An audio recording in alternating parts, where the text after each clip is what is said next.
अस्सलाम वालेकुम, welcome to property exchange. मैं हूं आपका होस्ट मोहम्मद सलीम। आज की इस वीडियो में मैं आपके साथ डिस्कस करूंगा बैरियटन कराची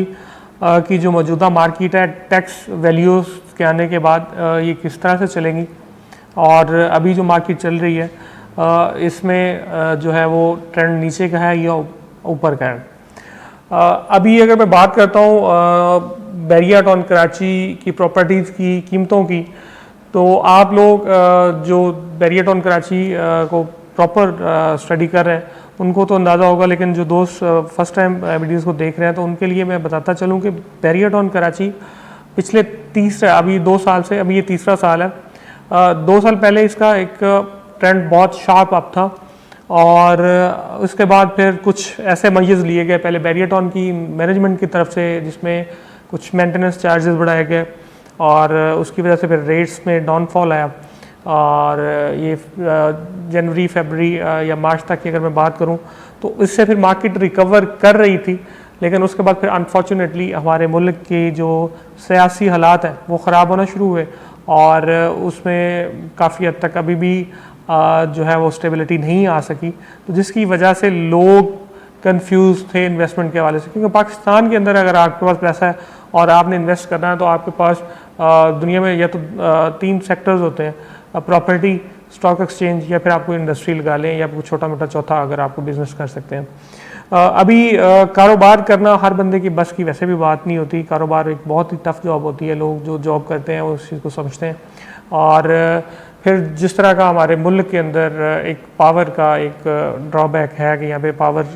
की सप्लाई उस तरह से नहीं होती, तो आप कोई भी इंडस्ट्री नहीं लगा सकते, कोई भी किसी किस्म का काम नहीं कर सकते, तो जिसकी वजह से सारा हमारी जो मेजर इकॉनमी जो चलती है वो रियल स्टेट और रियल स्टेट के ऊपर, और इसके अलावा हमारी कुछ इंपोर्ट्स हैं, गारमेंट सेक्टर है, इसके अलावा बाकी हम गारमेंट सेक्टर की एक्सपोर्ट्स हैं और बाकी इसके अलावा ज़्यादा हमारा इंपोर्ट है और बजट डिफिसिट ही होता है। तो रियल स्टेट के अंदर आप लोग देखते हैं कि काफ़ी ज़्यादा इन्वेस्टमेंट्स होती हैं, ख़ास तौर पे हमारी जो ओवरसीज़ भाई हैं वो बाहर से अगर पैसा कमाते हैं तो वहाँ पे उनको इतना बेनिफिट नहीं होता सवाए इसके कि अगर कोई डॉलर की वैल्यू बढ़ जाए। अदरवाइज़ वहाँ के जो बैंक के इंटरेस्ट रेट्स होते हैं, प्रॉफिट रेट्स होते हैं, वो 1%, 2%, 3%, तो नॉर्मल 2.5-3% ही चलता है वहाँ पे। तो उनके लिए फिर फेवरेबल कंडीशन यही होती है कि वो एक तो अपने होमलैंड के अंदर एक प्रॉपर्टी बन जाती है और दूसरा पाकिस्तान में वो अपनी फैमिली को पैसा भेज देते हैं, जिसकी वजह से हमारी इकॉनमी भी सेट रहती है और फॉरेन रिजर्व्स में भी काफ़ी हद तक बेहतरी आती है। लेकिन अनफॉर्चुनेटली ये जो पिछले कुछ महीनों से मैं अगर बात करूं तो प्रॉपर्टी की मार्केट बड़ी डिस्टर्ब थी और अभी तक भी डिस्टर्ब ही है, क्योंकि कुछ टैक्सेस के अंदर इतनी ज़्यादा वो गवर्नमेंट ने जो है वो रेट्स बढ़ा दिए, जिसकी वजह से लोग जो हैं वो पैनिक होना शुरू हो गए और प्रॉपर्टी से लोगों ने पैसा निकालना,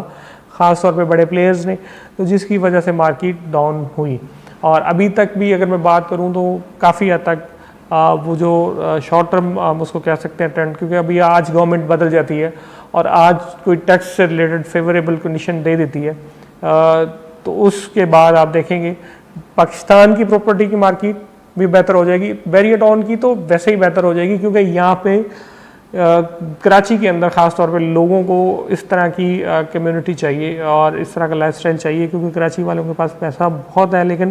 इतना पीस ऑफ माइंड नहीं है जिस तरह से बैरिया में आके मिलता है। आप सफाई की बात करें, आप यहाँ पे पानी की बात करें, आप ड्रेन्स की बात करें, आप बिजली की बात करें, आप कम्यूनिटी के लिए पार्क्स की बात करते हैं, तो यहाँ पर हर किस्म का आपको वो इंफ्रास्ट्रक्चर मिलता है कि जो आप ओवरसीज़ हमारे भाई जानते हैं कि जो आप UAE में एक्सपेक्ट करते हैं, जो आप यूरोप में एक्सपेक्ट करते हैं, जो आप अमेरिका में एक्सपेक्ट करते हैं। कोई रोड्स यहाँ पे टूट फूट का शिकार नहीं होते। तो ये सारी चीज़ें देखते हुए कराची के लोगों को इस चीज़ का अदराक है, तो लोग यहाँ पे इन्वेस्ट भी करना चाहते हैं और रहना भी चाहते हैं। लेकिन रहने के लिए मसला ये है कि आज अगर किसी को यहाँ पे रहना सूट नहीं करता तो अगले आने वाले 2, 4, 5 साल को प्रोजेक्ट करके यहाँ पे प्रॉपर्टी बाय करता है और बहुत से इन्वेस्टर्स भी यहाँ पे इन्वेस्ट भी करते हैं। अभी सूरत हाल ये है कि जो इतने ज़्यादा टैक्सेस लग गए हैं कि आप रिसेंट 1 की अगर मैं बात करूँ, जिसमें तो एक नाइंसाफ़ी की हद तक मैं कह सकता हूँ कि तकरीबन 5 लाख से भी ज़्यादा प्रीसेंट 1 और प्रीसेंट 8 की अगर मैं बात करता हूँ, तो इसके ऊपर जो आपने टैक्स भरना है, सिर्फ़ और सिर्फ टैक्स वो आपको पे करना है। अगर आप नॉन फाइलर हैं तो 5,62,500, अगर आप फाइलर हैं तो 2,25,000। तो ये सिर्फ ये आपका टैक्स है, और इसके बाद अगर आपने वो ब्रोकर को कमीशन देना है, फिर उसके बाद आपने सोसाइटी की ट्रांसफ़र फीस देनी है, और फिर आपके अपने मामलात होते हैं। तो ये काफ़ी ज़्यादा मेरे हिसाब से तो नाइंसाफ़ी वाली बात है, क्योंकि इससे गवर्नमेंट को खुद नुकसान होगा। लोग क्या करेंगे कि लोग जो ट्रांसफ़र्स प्रॉपर्टी के वो लेंगे नहीं, वो ओपनली खेलना शुरू कर देंगे। फिर उसके बाद फिर इस तरह के मसले मसाइल भी होते हैं, लोग लिटिगेशंस के अंदर भी चले जाते हैं। लेकिन ये है कि एक जो बिज़नेस का मॉडल होता है वो डिस्टर्ब कर दिया गवर्नमेंट ने, और अल्लाह करे कि ये हमारे लोगों को, हमारे वज़ीर ख़ज़ाना को, या अगर नई गवर्नमेंट आती है तो खान साहब का तो इस हवाले से बहुत ज़बरदस्त पॉलिसी थी कि जो उन्होंने रियल एस्टेट को दी। अभी चांसेस तो हैं कि दोबारा से शायद इलेक्शन हो जाए, और फिर से अगर पीटीआई की गवर्नमेंट आती है तो मैं पॉलिटिकल स्टेटमेंट नहीं दे रहा, मैं वैसे आपको बताना चाह रहा हूँ कि अगर पीटीआई की गवर्नमेंट आती है तो उसमें बहुत ज़्यादा चांसेस होंगे कि रियल एस्टेट को, या स्टॉक एक्सचेंज के हवाले से तो मैं उसका कोई इतना एक्सपर्ट नहीं हूँ, लेकिन रियल एस्टेट के हवाले से मैं आपको बता देता हूँ कि IMF वगैरह से भी गवर्नमेंट जो है वो इस हवाले से खान साहब की गवर्नमेंट ने काफ़ी हद तक डिबेट करके, और ये एमनेस्टी, हालांकि IMF इस फेवर में नहीं था कि एमनेस्टी जो है वो तो टैक्सेस कह रहे थे कि फर्दर इम्प्लीमेंट करें, लेकिन उन्होंने ये बहुत बेहतरीन काम किया कि एक तो इसमें एमनेस्टी थी जिसकी वजह से आपकी इकॉनमी ग्रोथ जो है वो बेहतर हुई, और पैसा जो है वो कंस्ट्रक्शन के हवाले से, जब मतलब स्टील, सीमेंट, इसके अलावा आपकी वो जो क्रश है, 35 के आसपास जो इंडस्ट्रीज़ जो हैं वो कहते हैं कि जब आपकी कंस्ट्रक्शन इंडस्ट्री चलती है तो वो इंडस्ट्रीज़ चलती हैं। जब 35 इंडस्ट्रीज़ चलती हैं तो 35 इंडस्ट्रीज़ के अंदर लोग होते हैं, उन लाखों के हिसाब से लोगों को रोज़गार मिलता है। जब सर्कुलेशन ऑफ मनी होती है तो फिर डेफिनेटली टैक्स कलेक्शन ज़्यादा होती है। अदरवाइज़ मतलब आप लोग देखते ही हैं कि हमारे यहाँ टैक्स देता कोई नहीं है। तो इस चीज़ को देखते हुए मैं ये कह सकता हूँ कि मार्केट में चांसेस हैं स्टेबिलिटी होने के। लेकिन शॉर्ट टर्म की मैं बात करूँ तो ईद के बाद अभी कुछ रिक्वायरमेंट्स आना शुरू हो गई हैं, और ये रिक्वायरमेंट्स क्यों आना शुरू हुई हैं, क्योंकि रेट्स जो हैं वो काफ़ी नीचे चले गए थे। तकरीबन मैं कहूँ अगर 20-25% के आसपास, 20% तो गलत नहीं होगा, क्योंकि रेट्स इस तरह से डाउनफॉल आया प्राइसेस के अंदर। तो इस प्राइस पे आके लोगों ने रिक्वायरमेंट्स डाली हैं। अभी इसको अब इसमें बाइंग का ट्रेंड कन्वर्ट होता है, तो उसमें दो चीज़ें हमें देखनी होगी कि या तो लोग इस तरह से, जिस तरह से बारिशें हुई हैं, कराची से तंग आके यहाँ पे जनरली बाइंग शुरू कर दें तो भी रेट्स ऊपर जाना शुरू हो जाएंगे। अदरवाइज़ ये है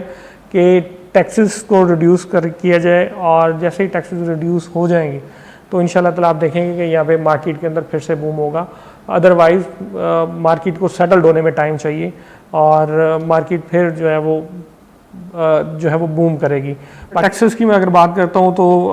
जो ओल्ड BT के 125 गज है उसमें फिर भी आप कह सकते हैं कि फेवरेबल कंडीशन है। कोई 2% की है,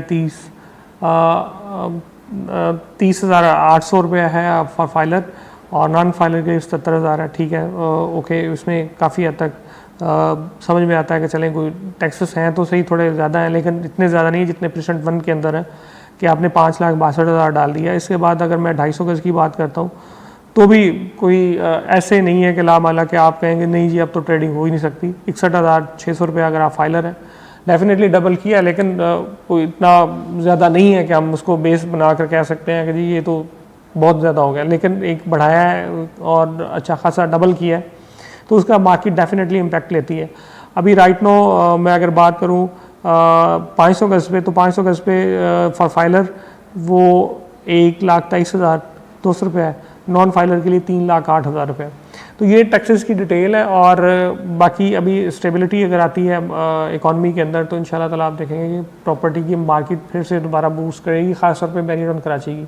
क्योंकि यहाँ पे जो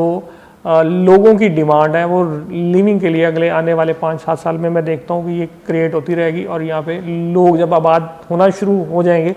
तो फिर डिमांड तो बढ़ती जाएगी, लेकिन सप्लाई टाइट होना शुरू हो जाएगी। बाकी बैरियन कराची के हवाले से आपको किसी भी किस्म की इन्फॉर्मेशन चाहिए, आपको हमारे स्क्रीन पर दिए गए नंबर्स पे कॉल कर सकते हैं, व्हाट्सअप कर सकते हैं। इसी के साथ मोहम्मद सलीम को इजाज़त दें। अपना बहुत बहुत ख्याल रखिएगा। अल्लाह हाफ़िज़।